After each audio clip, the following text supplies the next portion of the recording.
Well, I asked you what you wanted me to do in this video, and the majority of people said, continue the Amiga 2000 journey. Well, we're going to do just that. If you remember last time, I left the Amiga in kind of a state where it was half together.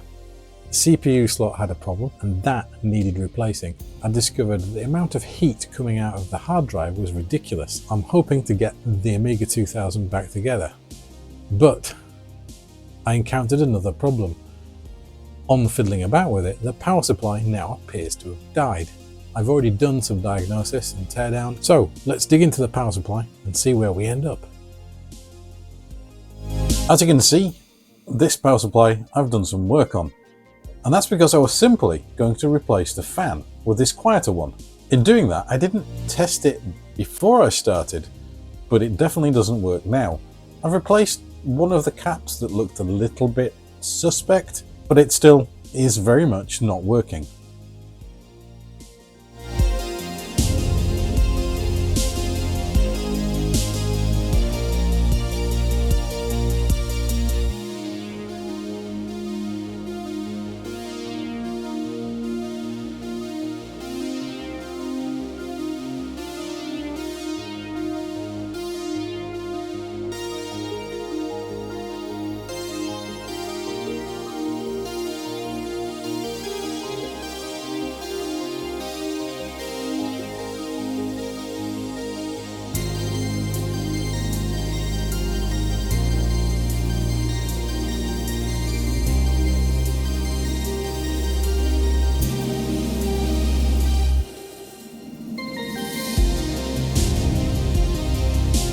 I'm replacing the voltage comparator and the strobe controller.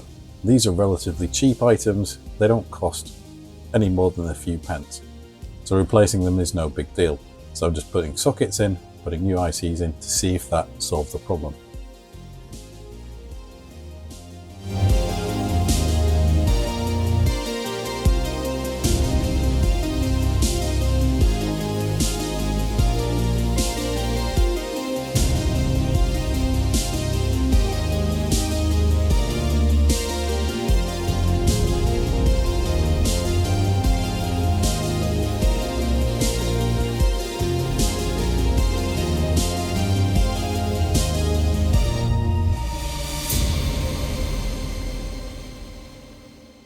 Sponsors of this video are PCBWay. They provide PCB prototype fabrication from as little as $5. They also have a huge library of shared projects, and if you're not confident with a soldering iron, you can get them to assemble them for you. PCBWay also have CNC machining and 3D printing services. All of this is available at PCBWay.com. Thanks PCBWay for sponsoring this video. I soldered it all back up, tested it, it didn't work. So I've taken this little board off again and we're going to test every single component on it.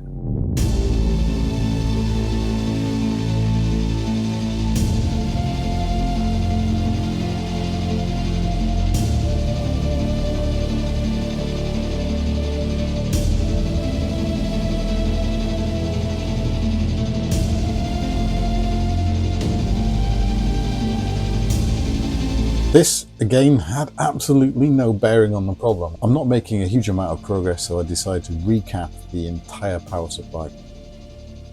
After recapping, it worked for approximately 15 seconds before something else catastrophically died. The parts that I haven't replaced on this power supply so far are either unknown or unobtainium.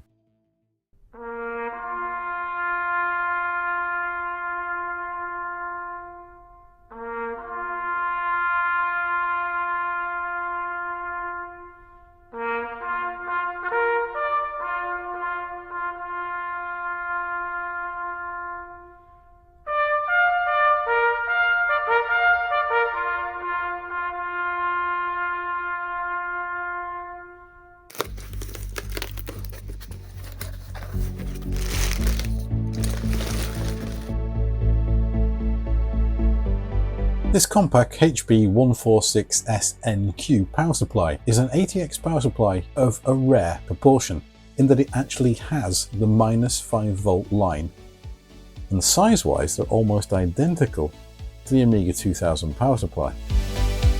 So I'm going to start by completely stripping down both power supplies.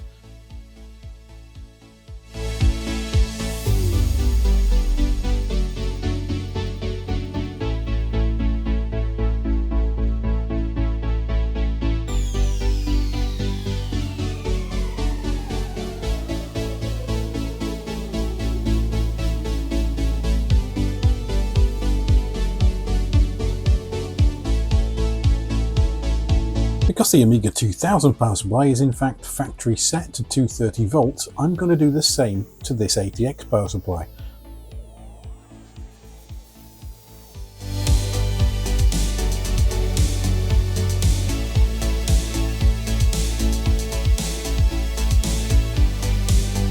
Open means that it's set at 230.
Because the ATX power supply, or Advanced Technology Extended, uses a PS-on signal, which is effectively a pulled high line that, in order to turn the power supply on, has to be pulled low by the motherboard. Effectively putting a switch to ground between these two is turning it on. So I'm going to use the original Amiga 2000 switch to do just that. On this particular power supply, the PS-on is actually a white wire. I'm using the ground that's nearest to it, which is a fairly common practice, and in this case it's black. You might find on other ATX power supplies the colour of this line is different, often it's green.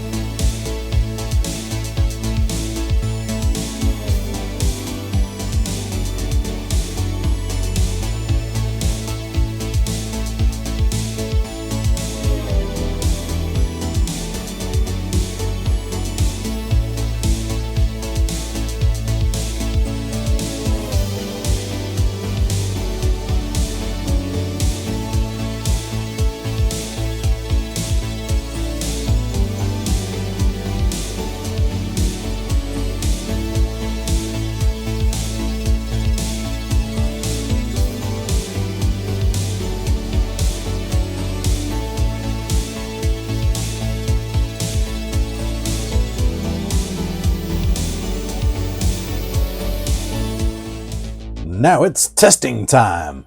So I'm using an old SCSI hard drive that may or may not have come out of an Amiga at some point as load for the power supply. This should give me a better 5 volt line at least. I've always considered that pretty much plus or minus 10% on a 12 volt line is relatively safe, but I wouldn't want to be on the high side.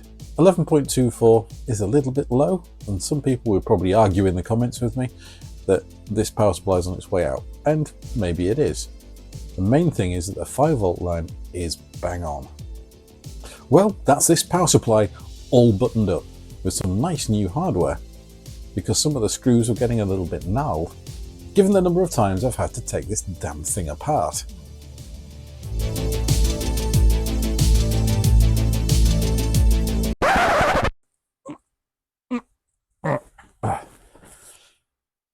Now, let's put it in the Amiga. Let's not stop there. Let's get this thing working. So while I've had the board out, I've taken the opportunity to do a better cleanup job on the acid damage.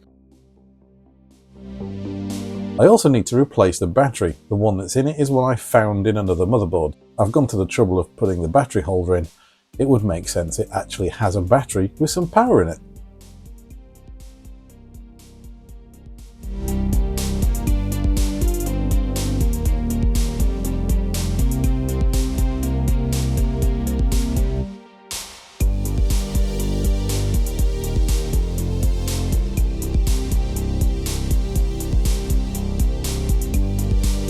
Seeing as I've removed the hard drive, I don't need the huge metal nasty hard drive bracket attached to the accelerator.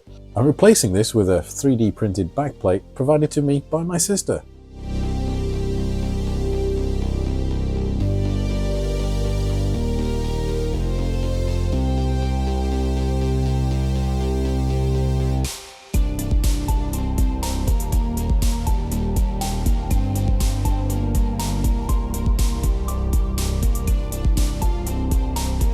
That says master, does it?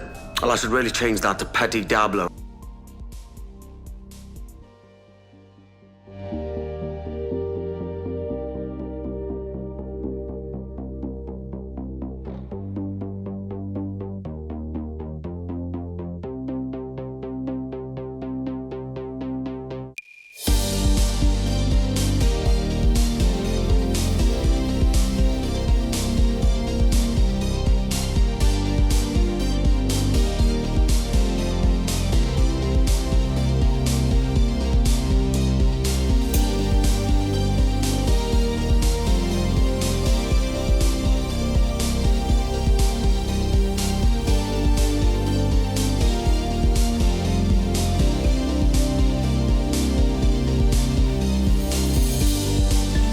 Even with the slightly damaged backplate, this should still hold the card in quite nicely.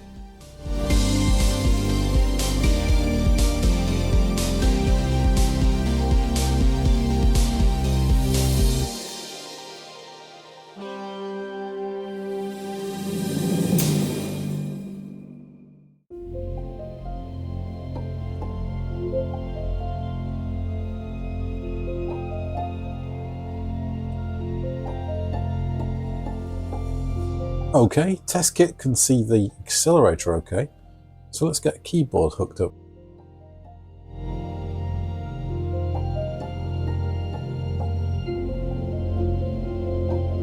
So there's 16 meg on the accelerator card, there's another 6 meg on the 8-up card, and there's an additional 1 meg of chip RAM that it's not seeing. This doesn't make any sense. It looks like we're going to have to take the Amiga apart again to try and diagnose what's causing this problem.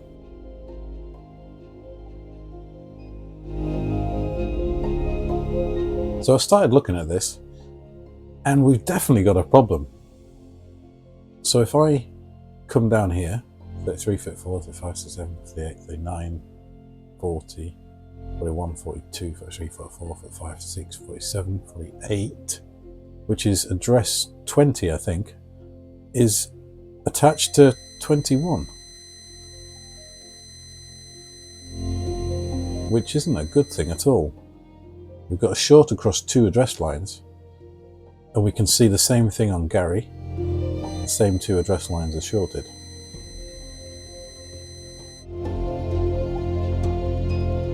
So I'm guessing this has happened when I replaced the CPU slot.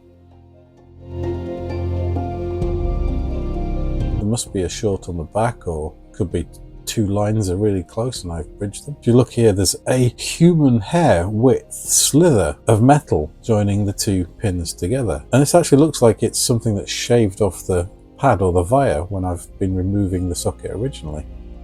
I don't have the short anymore. And we've got the 2 meg of chip.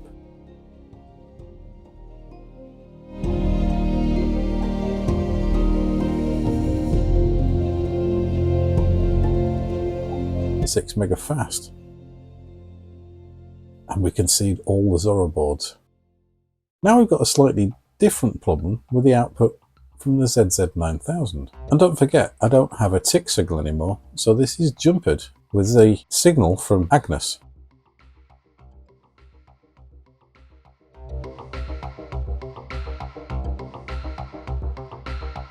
Hang on a minute, lads. I've got a great idea. So I've knocked together my own 50 Hertz generator using a 555 timer, a couple of capacitors and a lot of resistors.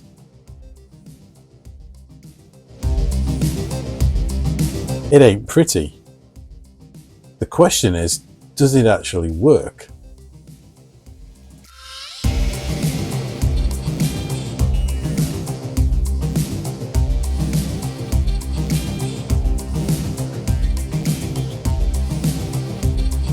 The answer to that question is yes. Yes, it does.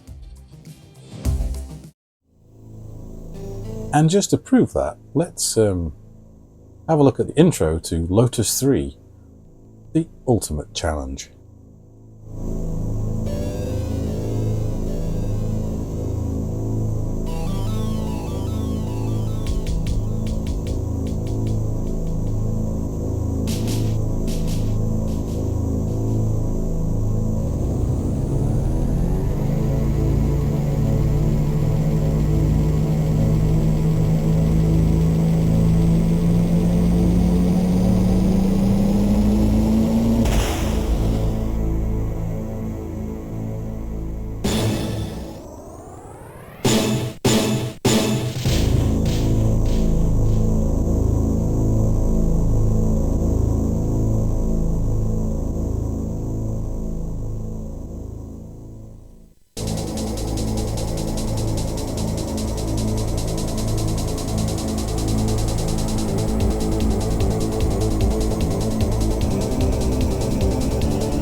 The output from the ZZ9000 flicker fixer might actually even be better than it was before.